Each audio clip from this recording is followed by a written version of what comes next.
Hello नमस्कार बच्चों, यहाँ देखिए हम लोग फिजिक्स का तीसरा चैप्टर यानी अपवर्तन परावर्तन समाप्त करके इसमें आए हैं मानव नेत्र एवं रंग बिरंगा संसार। किताब के अनुसार जाइएगा तो दूसरा चैप्टर होगा ये। तो देखते हैं इसमें क्या सब क्वेश्चन है इंपॉर्टेंट सब। देखिए इधर, किसी वस्तु का प्रतिबिंब आंख के जिस भाग पर पड़ता है वो भाग वो कहलाता है क्या? आंख में प्रतिबिंब जहां बनता है कॉर्निया कहते हैं, रेटिना कहते हैं, पुतली कहते हैं, आयरिस कहते हैं। तो जहां पर प्रतिबिंब बनता है उसको क्या कहते हैं? रेटिना। अब वास्तविक और कैसा बनता है ये? उल्टा बनता है। और वस्तु से कैसा बनता है? छोटा बनता है। वस्तु से कैसा? छोटा बनता है। रेटिना पर जो अब कहेगा आंख जो हमारा किस लेंस की तरह व्यवहार करता है, तो उत्तल लेंस की तरह। किस लेंस की तरह? उत्तल लेंस की तरह व्यवहार करता है। आंख जो व्यवहार करता है किस लेंस की तरह? उत्तल लेंस की तरह। अब देखिए अगला, आंख का व्यवहार होता है अवतल लेंस, उत्तल लेंस, समतल दर्पण, इनमें से कोई नहीं। उत्तल लेंस की तरह व्यवहार करता है आंख हमारा। ठीक है। अगला देखेंगे, मानव नेत्र में किस प्रकार का लेंस पाया जाता है? उत्तल, अवतल, वलयाकार, इनमें से कोई नहीं तो उत्तल लेंस। ठीक है, कैसा? उत्तल लेंस। अगला देखेंगे क्या है, मानव नेत्र में जो बिंदु प्रकाश के लिए बिल्कुल सुग्राही नहीं होता है उसको कहते हैं हम लोग क्या? अंध बिंदु, पित बिंदु, दूर बिंदु, निकट बिंदु, वो होता है क्या? अंध बिंदु। ठीक है, अच्छा क्वेश्चन है ये। ठीक है, कि मानव नेत्र में जो बिंदु प्रकाश के लिए बिल्कुल सुग्राही नहीं होता है उसको अंध बिंदु कहते हैं। मानव नेत्र जिस भाग पर प्रतिबिंब बनाते हैं, जिस भाग पर वो प्रतिबिंब बनाएगा, कॉर्निया बनाएगा, प्रतारिका, पुतली, दृष्टिपटल, तो जिस भाग पर बनाएगा उसको दृष्टिपटल या रेटिना कहते हैं। ठीक है, दृष्टिपटल या रेटिना कहते हैं। सामान्य नेत्र आंख की रेटिना पर बनने वाला प्रतिबिंब होता है, कैसा होता है? आभासी और सीधा, वास्तविक और सीधा, वास्तविक और उल्टा, आभासी और उल्टा।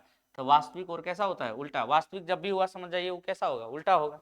अगला देखें क्या है, नेत्र लेंस में समायोजन की क्रिया जो होती है आइरिस द्वारा, नेत्र लेंस द्वारा, सिलेरी पेशियों द्वारा, कॉर्निया द्वारा। ये जो समायोजन का क्रिया होता है ना सिलेरी पेशियों का द्वारा, उसी का सिकुड़ना फैलना होता है नेत्र में। अगला देखेंगे क्या है, पुतली के साइज को नियंत्रित करने वाला गहरा पेशीय डायफ्राम जो होता है वो क्या कहलाता है? परितारिका, अभिनेत्र लेंस, नेत्रपटल, रेटिना, वो परितारिका या आइरिस कहलाता है। ठीक है, पुतली के साइज को नियंत्रित करेगा परितारिका या आइरिस। अगला देखेंगे, आंख की पुतली किस प्रकार का काम करती है? तो ये दृक तंत्रिका की भांति, पुतली की भांति, परितारिका की भांति, परवर्ती द्वारक की भांति सिकुड़ने फैलने वाली ये डायफ्राम के रूप में काम करती है। अगला देखिए, कॉर्निया के पीछे एक संरचना होती है, कॉर्निया के पीछे एक संरचना होती है जिसको पुतली कहते हैं, नेत्रपटल कहते हैं, रेटिना कहते हैं, परितारिका कहते हैं। कॉर्निया के पीछे जो होता है उसको क्या कहते हैं? परितारिका कहते हैं। अगला देखेंगे, आंख में प्रवेश करने वाले प्रकाश की मात्रा को कौन नियंत्रित करता है? परितारिका, पक्षमाभी पेशियां, पुतली, लेंस। तो परितारिका या आइरिस करता है। ठीक है, परितारिका या आइरिस। अगला देखेंगे, नेत्र में प्रवेश करने वाले प्रकाश किरणों का अधिकांश अपवर्तन जो होता है वो नेत्रोद पर होता है। ठीक है, कि अभिनेत्र अंतर पृष्ठ पर होता है, कॉर्निया के बाहरी पृष्ठ पर होता है, इनमें से कोई नहीं तो कॉर्निया के बाहरी पृष्ठ पर यह होता है। नेत्र में प्रवेश करने वाले प्रकाश की किरणें अधिकांश जो अपवर्तित होता है वो कॉर्निया के बाहरी पृष्ठ पर। नेत्र गोलक का व्यास, नेत्र गोलक का व्यास कितना होता है? 4, 2.3, 3.2, 3.8। नेत्र गोलक का व्यास 2.3 सेंटीमीटर। अगला देखें क्या है, जब प्रकाश अत्यंत चमकीला हो तो पुतली बन जाती है, पुतली बन जाती है बड़ी, अगर ज्यादा रहेगा तो बड़ी सामान्य रहती है, छोटी बन जाती है, इनमें से कोई नहीं, छोटी बन जाती है। जब प्रकाश चमकीला होता है तो पुतली सिकुड़ जाता है। कैसा हो जाता है? सिकुड़ जाता है। और जैसे ही हम लोग कम प्रकाश में जाते हैं, कम प्रकाश में जैसे जाते हैं तो वो कैसा हो जाता है? फैल जाता है, यानी फैलना को कहते हैं वो बड़ी होती है। ठीक है, इसलिए तुरंत जो है कम प्रकाश से ज्यादा प्रकाश से कम प्रकाश में जाते हैं तो हमको दिखाई तुरंत नहीं पड़ता है, धीरे धीरे जो वहां का वातावरण, यहाँ का प्रकाश एडजस्ट करती है पुतली, तब फिर वहां से हमको दिखने लगता है। अगला देखेंगे, मंद प्रकाश में किसी शिथिलता से पुतली पूर्ण रूप से फैल जाती है, कॉर्निया, परितारिका, एरिस, इनमें से कोई नहीं, तो इसमें राइट आंसर हो जाएगा परितारिका। अगला देखेंगे क्या, नेत्र गोलक के गोल होने पर देख पाते हैं हम लोग। ठीक है, निकट की वस्तु को, दूर की वस्तु को, 25 सीएम की दूरी को, इनमें से कोई नहीं, तो निकट की वस्तु को यहाँ पर हम लोग देख पाते हैं। ठीक है, नेत्र का समंजन क्षमता क्या है? 25 सेमी। न्यूनतम दूरी कितना है? 25 सेमी। अधिकतम दूरी क्या है? अनंत। वस्तु को हटा लेने के बाद भी नेत्र पटल पर प्रतिबिंब कितने सेकंड तक रहता है? अगर मान लीजिए किसी भी जैसे मान लीजिए मार्कर हमारे आंख के सामने है, इसको हम हटा लिए, कितने सेकंड तक ये जो है हमारे नेत्र पर रहेगा, 1/10 सेकंड, यानी 1 सेकंड का 10वां भाग तक हमारे नेत्र के रेटिना पर जो इसका फोटो रहता है, फिर हट जाता है। ठीक है, अगला है, लेकिन कोई मरता है तो उसका फोटो हमेशा रहता है। अगला देखो, दृष्टि निबंध सिद्धांत का उपयोग कहाँ किया जाता है? चलचित्र में, चलचित्र के प्रक्षेपण में, कि फोटोग्राफी कैमरा में, सूक्ष्मदर्शी में, इनमें से कोई नहीं। इसका राइट आंसर हो जाएगा चलचित्र के प्रक्षेपण में। ठीक है, अगला है, आयु में वृद्धि होने पर मानव नेत्र में सामंजन क्षमता घट जाती है, यह दोष क्या कहलाती है? आयु में वृद्धि होगा, अमिंदुकता, दीर्घ दृष्टि दोष, लघु दृष्टि दोष, जरा दृष्टि दोष। ठीक है, अच्छा, दीर्घ दृष्टि दोष में या निकट दृष्टि दोष में क्या होता है? दीर्घ दृष्टि दोष मतलब हो जाएगा जैसे कहते हैं दूर दृष्टि दोष। दूर दृष्टि दोष में क्या होगा? निकट से उसको नहीं दिखेगा, दूर से तो दिख जाएगा, निकट से नहीं दिखेगा। ठीक है, निकट से इसको नहीं दिखेगा और दूर से दिख जाएगा, दूर से दिखेगा। लेकिन निकट दृष्टि दोष में क्या होगा? निकट से ही नहीं दिखे, निकट से सॉरी दिखेगा, दूर से इसको नहीं दिखेगा। ठीक है, निकट दृष्टि दोष में इसका उपचार जो होता है उत्तल लेंस द्वारा होता है। इसका जो उपचार होता है किस लेंस द्वारा? अवतल लेंस द्वारा होता है, अवतल लेंस द्वारा, इसका उत्तल लेंस द्वारा। ठीक है, अगला है, कॉर्निया में दोष अर्थात किसके पूर्णतः गोली न होने के कारण किस प्रकार का लेंस दोष होता है? नेत्र दोष जो होता है वो होता है अबिंदुकता, दीर्घ दृष्टि दोष, जरा दृष्टि दोष, लघु दृष्टि दोष, ये हो जाता है अबिंदुकता। ठीक है, अगला देखेंगे क्या है, मानव नेत्र 2 हैं, अतः इसका दृष्टि क्षेत्र होगा 180 डिग्री, 150 डिग्री, 160 डिग्री, 120 डिग्री। तो राइट आंसर हो जाएगा 180 डिग्री। हम लोग जो देख पाते हैं वो कितना देख पाते हैं? इतने 360 थोड़ा ना देख पाते हैं, कितना देख पाते हैं?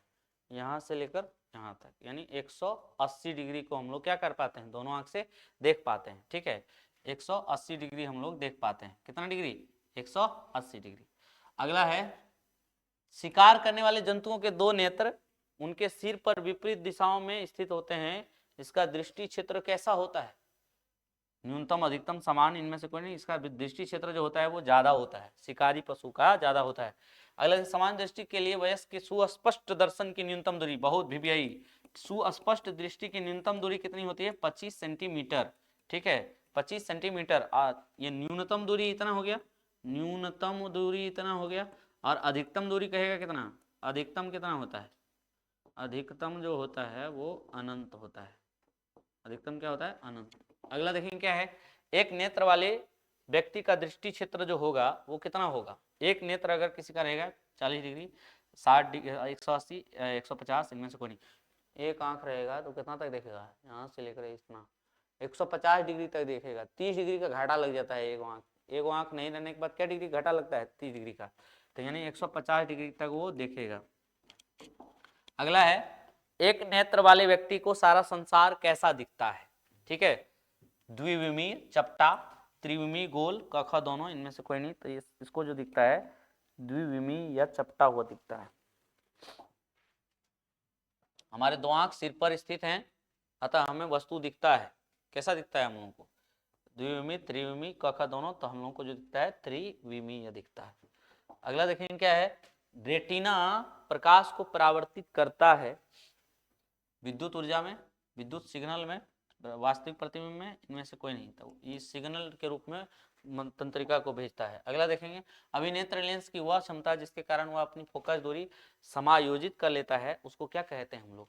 समंजन कहलाता है। मोटा लेंस हो जाता है, लेंस पतला हो जाता है, सिलेरी पेशियां सिकुड़ जाती हैं, समंजन कहलाता है। क्या कहलाता है? समंजन क्षमता कहलाती है। अगला देखेंगे, प्रकाश एक पतली झिल्ली से होकर नेत्र में प्रवेश करता है, इस झिल्ली को क्या कहते हैं? इस झिल्ली को क्या कहते हैं? नेत्रपटल, कॉर्निया, परितारिका, पुतली, कॉर्निया कहते हैं। इसको क्या कहते हैं? कॉर्निया। पतली झिल्ली से जिसमें प्रवेश करता है जिसको हम लोग कहते हैं टेम्पर ग्लास। हम लोगों के आंख का जो बदलाता है, कौन सी बदलाता है? कॉर्निया बदलाता है, और कुछ नहीं बदलाता है। ठीक है, जैसे आपका मोबाइल का जो टेम्पर ग्लास होता है उसमें दाग होता है ना, तो दाग होने के बाद क्या करते हैं? वो ग्लासे बदलते हैं। तो उसी तरह हमारा कॉर्निया बदलाता है। चूजे के दृष्टिकोण में कौन सी कोशिकाएं नहीं होती हैं? कौन सी कोशिकाएं नहीं होती हैं? संसलाका कोशिकाएं, शंकु कोशिकाएं, और ऊपर दिए गए दोनों, इनमें से कोई नहीं। इसमें हो जाएगा ये शंकु कोशिकाएं।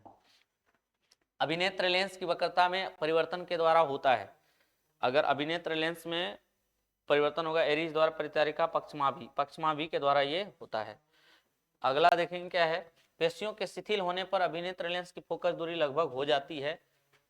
अभिनेत्र लेंस अगर का फोकस दूरी लगभग कितना हो जाएगा, अगर पेशियां शिथिल हो जाएंगी तो 3.5, 2.5, 4.2, 2.7 हो जाएगा 2.5। ठीक है। अगला देखेंगे क्या है, मोटर वाहन चलाने के लिए ड्राइविंग लाइसेंस निम्न में किस व्यक्ति को दिया जाता है? जो वर्णांध हो, जो वर्णांध नहीं हो। अब अंधा आदमी को ड्राइविंग लाइसेंस दे देगा, क्या करेगा वो? अगला है, जब नजदीक की वस्तुओं को देखा जाता है तो अभिनेत्र लेंस की वक्रता त्रिज्या में क्या परिवर्तन होती है? फोकस दूरी बढ़ जाती है, फोकस दूरी घट जाती है, नेत्र लेंस पतला हो जाता है, इनमें से कोई परिवर्तन नहीं होता तो फोकस दूरी घट जाती है। अगला देखेंगे, विद्युत सिग्नल किसके द्वारा मस्तिष्क तक पहुंचता है? तो दृक् तंत्रिका द्वारा, मांसपेशी, कचाव द्रव, इनमें से कोई नहीं, दृक् तंत्रिका द्वारा। ठीक है, दृक् तंत्रिका द्वारा सिग्नल पहुंचता है मस्तिष्क तक। रेटिना पर किसी वस्तु का उल्टा तथा वास्तविक प्रतिबिंब किसके द्वारा बनता है? परितारिका, अभिनेत्र लेंस, कचाव द्रव की इनमें से कोई नहीं। इसका राइट आंसर रहेगा अभिनेत्र लेंस, जो व्यवहार करता है किस लेंस की तरह? उत्तल लेंस की तरह। निम्नलिखित में कौन नेत्र का रंगीन भाग है? नेत्र का रंगीन भाग जो है वो क्या कहलाता है? कॉर्निया, रेटिना, परितारिका, पुतली परितारिका कहलाती है। ठीक है, नेत्र का रंगीन भाग परितारिका। अगला देखेंगे क्या है, एक स्वस्थ आंख के लिए स्पष्ट दृष्टि की अधिकतम दूरी जो होती है वो होती है कितनी? अनंत। न्यूनतम दूरी कितनी होती है? न्यूनतम दूरी जो होती है वो होती है 25 सेंटीमीटर। अधिकतम दूरी कितना हो गया? अनंत। और न्यूनतम दूरी 25 सेंटीमीटर। अगला देखेंगे, एक मानव नेत्र अभिनेत्र लेंस की फोकस दूरी को समायोजित करके विभिन्न दूरियों पर रखी वस्तुओं को फोकसित कर सकता है। ऐसा हो पाने का कारण क्या है?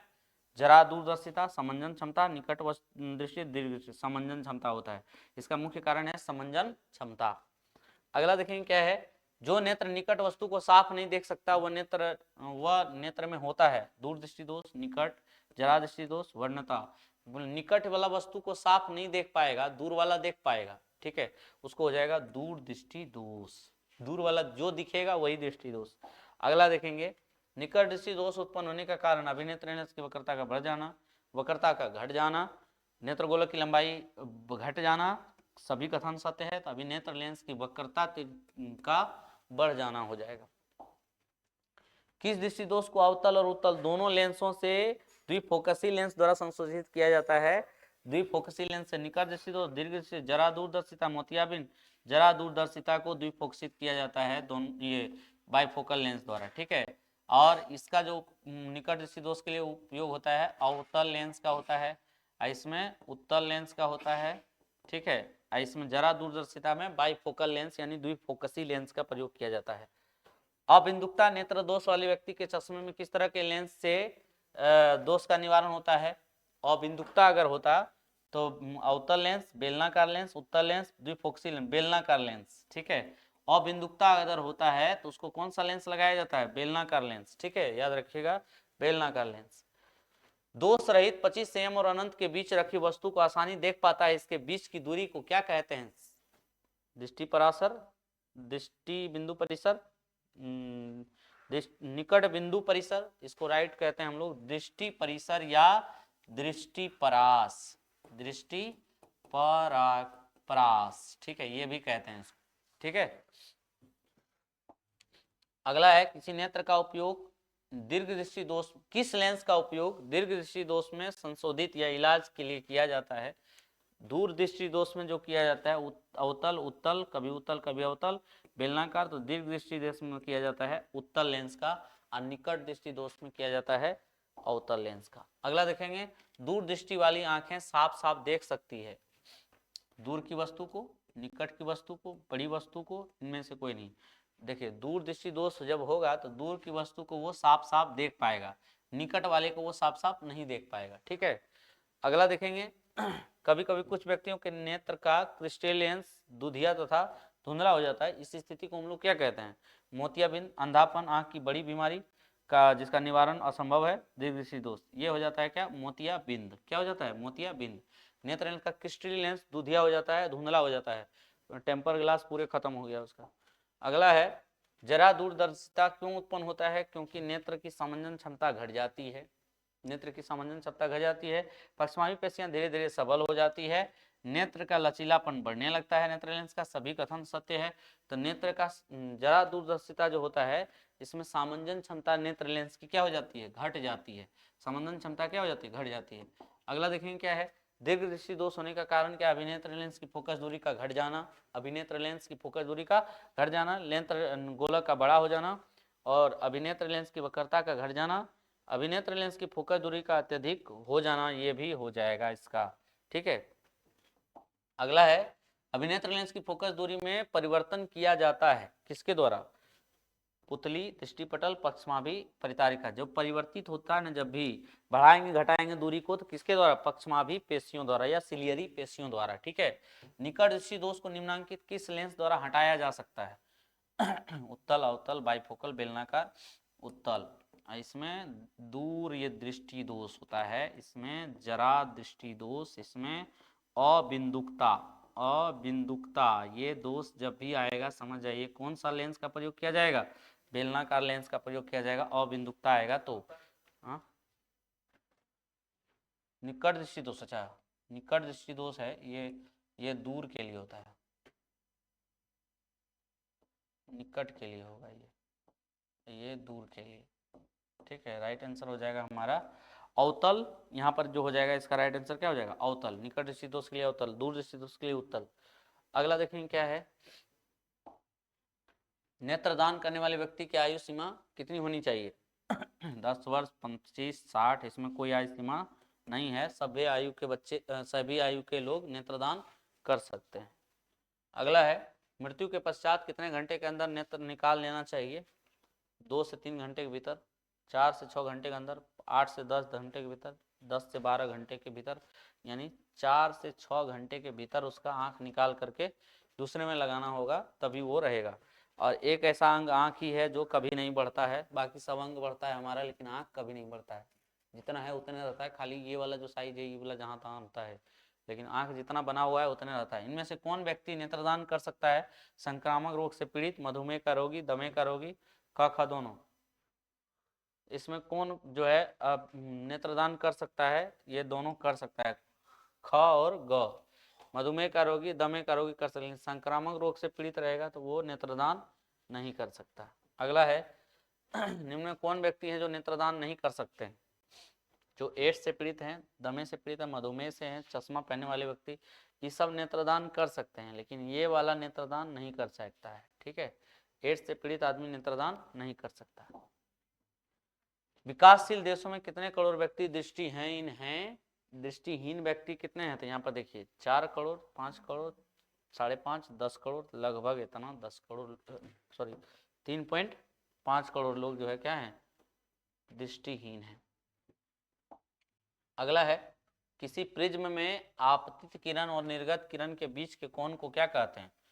आपतन कोण, विचलन कोण, निर्गत कोण, प्रिज्म का कोण। तो इसमें राइट आंसर हो जाएगा विचलन कोण। ठीक है, अगला देखेंगे क्या है, किसी बिंब के दो पार्श्व पृष्ठों के बीच के कोण को क्या कहते हैं? विचलन कोण, प्रिज्म, अपवर्तन कोण, निर्गत कोण। इसमें राइट आंसर क्या हो जाएगा? देखिए इधर किसी बिंब के दो पार्श्व पृष्ठों के बीच के कोण को क्या कहते हैं हम लोग? तो प्रिज्म का कोण। अगला है, किसी बिंब से अपवर्तित किरण, अपवर्तित प्रकाश किरणें प्रिज्म के आधार पर समांतर होती है। ठीक है, पार्श्व पृष्ठों के समांतर होती है, अभिलंब से दूर चली जाती है, अभिलंब से 90 डिग्री पर झुक जाती है, पार्श्व पृष्ठों पर ये क्या हो जाती है? समांतर। वो प्रिज्म के आधार पर समांतर, सॉरी यहाँ हो जाएगा, प्रिज्म के आधार पर ये किसी बिंब से अपवर्तित प्रकाश की किरणें प्रिज्म के आधार के समांतर होती है। अगला देखेंगे क्या है, किसी रंग का विचलन न्यूनतम होता है। किस रंग का विचलन न्यूनतम होता है? लाल, पीला, नीला, बैंगनी। बैंगनी का विचलन क्या होता है? न्यूनतम। और सबसे अधिक विचलन, सॉरी उल्टा उल्टा बोल दिए, इसका तरंगदैर्घ्य ज्यादा होता है, विचलन क्या होता है? कम।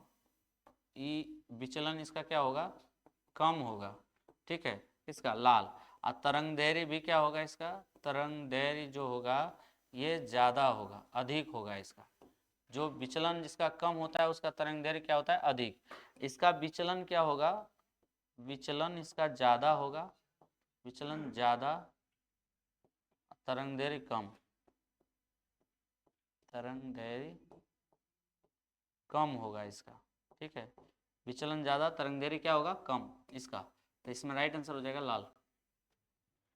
अगला देखेंगे कौन सा रंग है जिसका खतरे के सिग्नल में उपयोग किया जाता है, बैंगनी, नीला, लाल, पीला, लाल रंग का, काहे इसका तरंग दैर्ध्य कम होता है और विचलन इसका कम होता है, इसलिए तरंग दैर्ध्य ज्यादा होता है, विचलन कम होता है।